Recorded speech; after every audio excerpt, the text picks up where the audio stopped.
Hello everyone, welcome again. Now we will going to discuss topic about positions of ovary in flowers. Flower को उसके ओरी के positions पर classified किया गया है। ये थ्री टाइप्स के होते हैं, हाइपोगेनस, पेरीगेनस एंड एपीगेनस। ओके, सो एक एक करके हम लोग इसको देखेंगे कि क्या होता है। फर्स्ट, कि फ्लावर में कौन कौन से पार्ट्स होते हैं। सो फ्लावर के दो मेन पार्ट्स होते हैं, एक तो होता है इसका रिप्रोडक्टिव पार्ट और दूसरा होता है इसकी एसेसरी पार्ट। रिप्रोडक्टिव पार्ट्स में दो पार्ट्स होते हैं, मेल और फीमेल प्लांट्स का। Okay, so this is bisexual plant, it's mean both the sexes are present in same flower, कि दोनों सेक्सेस इसमें सेम फ्लावर पर प्रेजेंट है। First, male reproductive unit. इस मेल रिप्रोडक्टिव यूनिट्स में हमारे स्टेमेंस होते हैं, जो कि basically it is consist about the anther and filament. Anther और फिलामेंट वाले पोर्शन से मिलकर बना होता है। It is male reproductive unit.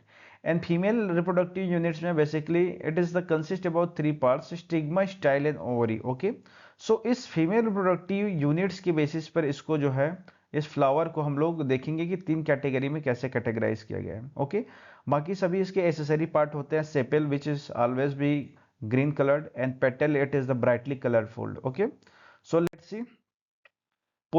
ओरी की पोजीशन में फ्लावर को तीन पार्ट्स पर क्लासिफाइड कर दिया गया है। पहला हाइपोगेनस। तो ये हाइपोगेनस जो होते हैं, ये बेसिकली होते हैं कि इसमें ओरी जो सुपीरियर होते हैं और अदर पार्ट जो होते हैं वो बिलो होते हैं। पेरीगेनस जो होते हैं पार्शियल सुपीरियर होते हैं एंड एपीगेनस जो होते हैं वो ओरी इंफीरियर होते हैं। ओके, सो एक एक करके हम लोग इसको डील करते हैं, देखते हैं कि कैसे होता है। फर्स्ट, हाइपोगेनस टाइप्स का। यहाँ पर स्ट्रक्चर्स देख सकते हैं कि जो फीमेल रिप्रोडक्टिव यूनिट है, ये आपके मेल रिप्रोडक्टिव यूनिट से क्या है, ये ऊपर है। ओके, सो इसका जो पोजीशन है वो कैसा है, ओरी की अगर पोजीशंस की बात करें तो इसको हम लोग बोलेंगे सुपीरियर टाइप का। ठीक है ना, सुपीरियर है मतलब ये जो है मेल रिप्रोडक्टिव यूनिट से क्या है, ये ऊपर है।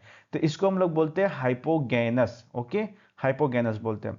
ओरी पोजीशन कैसे है, सुपीरियर है। अब बाकी जितने भी एसेसरी इसके फ्लोरल पार्ट है, वो सारे के सारे क्या है, वो नीचे हैं। Other parts like the sepal, petal and stamens are below the ovary.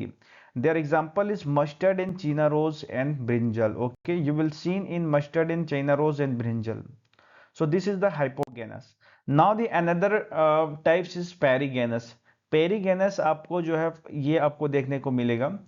आप देख सकते हैं कि यहाँ पर मेल और फीमेल दोनों यूनिट्स यहाँ पर एक ही पोजीशन पर देखने को मिल रहा है। इट्स मीन सुपीरियर जो है वो पार्शियली हमारा यहाँ पर ओवरी सुपीरियर होते हैं, but it is the surrounded by the cup shaped structures thalamus से ये क्या होते हैं, स्ट्रक्चर से सराउंडेड होते हैं। तो इसमें पेरीगेनस में सिचुएशंस ये होता है कि दोनों एक इक्वल पोजीशंस पर होते हैं। इसका एग्जांपल आपको देखने को मिलेगा पीच या प्लम या रोज पर। ठीक है, तो ये इसका एग्जांपल्स होते हैं। Now the third types of flowers which is epigynous flower. इसमें हमारा ओवरी जो होते हैं वो बिलो होते हैं, बिलो ऑल फ्लावर पार्ट्स।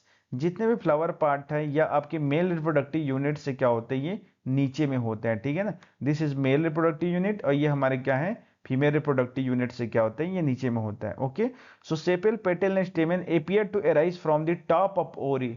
इस ओवरी से क्या है, ये ऊपर वाले पोजिशन पर क्या है, ये सारे के सारे स्टेबल हैं। Okay, so that's why it is known as epigenous flower. Okay, you will seen in guava, cucumber and sunflower में ये आपको देखने को मिल सकता है। ओके, आई होप कि आपको ये समझ में आया होगा।